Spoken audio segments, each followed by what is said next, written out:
দর্শক আসসালামু আলাইকুম। খুবই গুরুত্বপূর্ণ একটা নিউজ যে দখলদারদের গোলাবারুদকে আসলে ফুরিয়ে আসছে কিনা।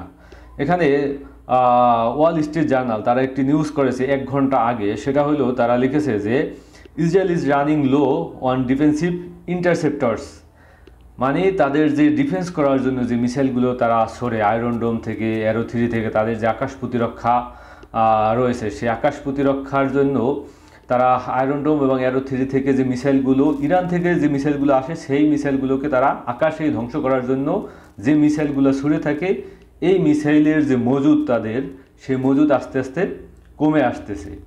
তো বুঝতেই পারতেছেন যে আসলে এর ইন্ডিকেট কিন্তু আরও আছে, কারণ যেই দখলদারদের রাষ্ট্রে কোনো মিডিয়া স্বাধীন না, Al Jazeera, CNN, BBC, sky নিউজের মতো সাংবাদিকদেরকে তারা বিভিন্নভাবে তাদের রাষ্ট্র থেকে খুব সহজেই নিউজ প্রকাশ করতে দেয় নাই।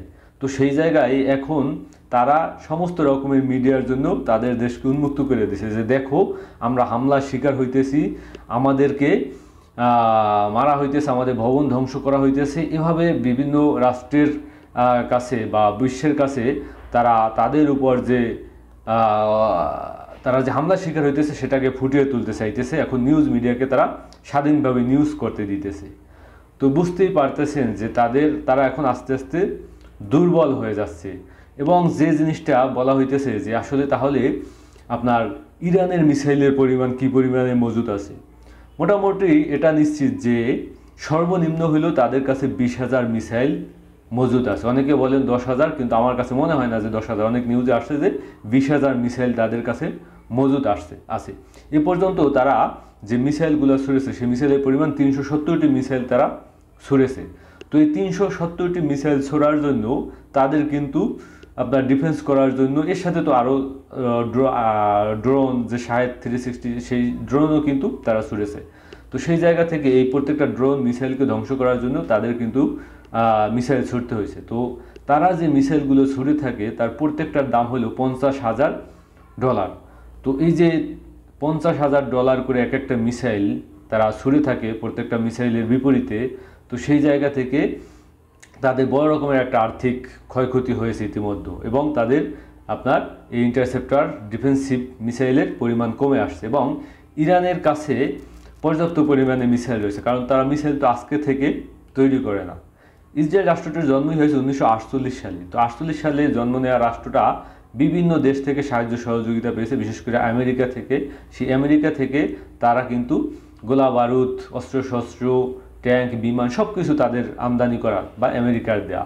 আর অন্যদিকে মিসাইল কিন্তু আপনার সেই ইসলামিক রেভলিউশনের পর 1979 সালের পর থেকেই, বিশেষ করে 80 সালে ইরান ইরাক যে যুদ্ধ শুরু হয়েছিল সেই যুদ্ধ থেকে শুরু করেই কিন্তু আপনার তারা মিসাইল উৎপাদন করতে থাকে এবং সেই মিসাইল উৎপাদন করার যে প্রক্রিয়া তারা কন্টিনিউ করতে থাকে। তো সেই জায়গা থেকে অবশ্যই আপনার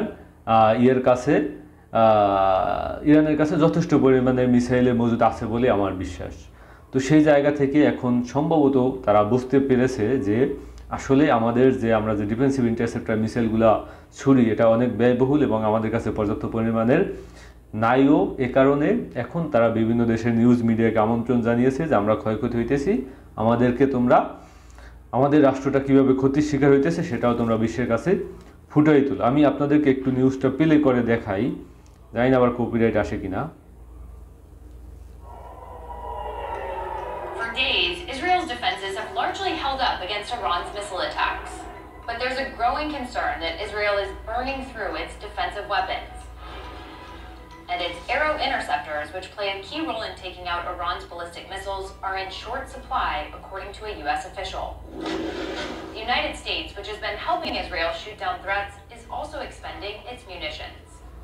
The U.S. official and analysts familiar with the numbers say that Iran has more missiles than Israel and the U.S. have interceptors, raising concerns about Israel's ability to defend itself. তিনি বলতেছেন যে ইরানের মোর মিসাইল আছে এবং এই মোর missile যে আছে এটা সবাই জানে, এবং এই মিসাইলকে ডিফেন্ড করার জন্য তাদের রয়েছে কি ইন্টারসেপ্টর।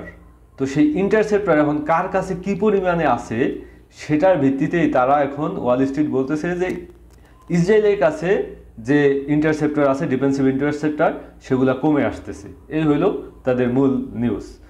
তো আসলে দেখা যাক, আমরা চাই না কোনো যুদ্ধ বা পারমাণবিক যুদ্ধের দিকে ধাবিত হোক, কারণ পারমাণবিক যুদ্ধের দিকে ধাবিত হলে এটা কিন্তু বড় রকমের একটা আসনি সংকেত দেখাই যাইতেছে। কারণ ইরানের কাছে 400 কেজি কিন্তু পারমাণবিক রয়েছে, কারণ তারা বলেছে যে 60% ইনক্রিজ করে ফেলেছে। তো সেই জায়গায় 400 কেজি পরমাণু রয়েছে ইরানের কাছে, এটা নিশ্চিত। এবং এখন যেহেতু আপনার এই যে দখলদার রাষ্ট্র বলতেছে, যে বিভিন্ন নিউজ মিডিয়াকে বলতেছে যে আমার দেশে আসো, আমার দেশের ক্ষয়ক্ষতি ফুটিয়ে তুলো, তার মানে সে যুদ্ধের দ্বিতীয় ধাপে পৌঁছাতে চায়।